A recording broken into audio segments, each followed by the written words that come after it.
Ah! Oh, that's hot. That's hot.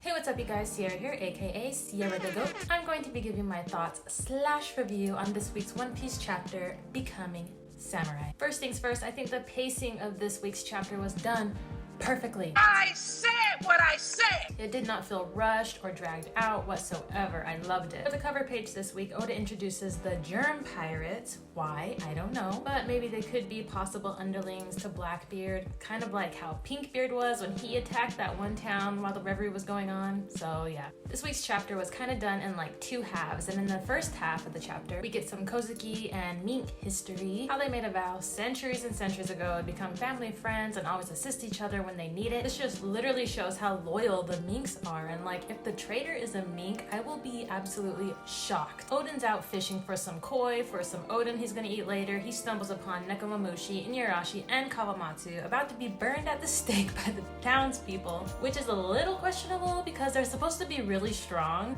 but that's besides the point. Oden steps in, chastises the townsfolk, and he actually gives a little mini speech which is actually really wise. He says, being afraid of those who are different than you only highlights your ignorance. So he's just dropping facts on these people. Then after this serious moment, classic One Piece comedy, he's just like, all right, bye.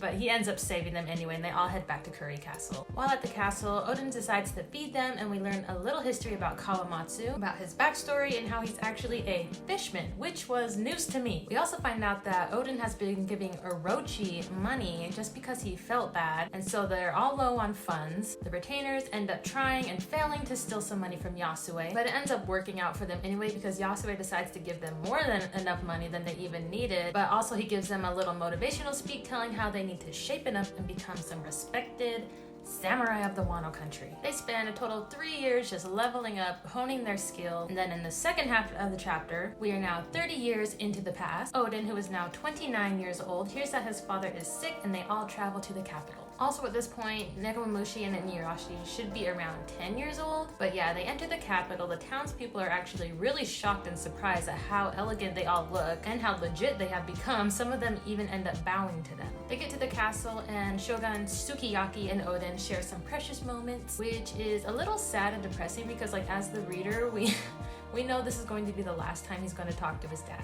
And we also see Orochi lurking in the background, who he must have landed a new job in the capital over the 3-year little time skip that we had. And it's obvious that he's the one that's been poisoning or doing something to make Sukiyaki be sick. Now, the best and most hype part of this chapter was seeing a prime Whitebeard crash land onto Wano. And we see some of his ride or die OG crewmates within the library action. I only recognized one of them, but apparently there's lots more that I missed. There's Jozu, Vista, Whitey Bay, Belheim, and Adams. Marco the Phoenix is also present, serving as an apprentice to the Whitebeard pirates. News of pirates landing on Wano quickly spreads. Oden takes off, greets Whitebeard with a friendly clash, and asks if he can join the crew. Now this makes me wonder if Oden would have joined like any pirate crew, or if maybe he like felt the presence of Whitebeard and that's what made him take off running so fast to greet him. And like his little clash that he had with Whitebeard was like this test that Oden was giving Whitebeard to see how strong he was, which obviously he passed because it's Zaddy Whitebeard. I also wanted to mention that I have been seeing a lot of parallels between Oden and Luffy. Honestly, more parallels than I see between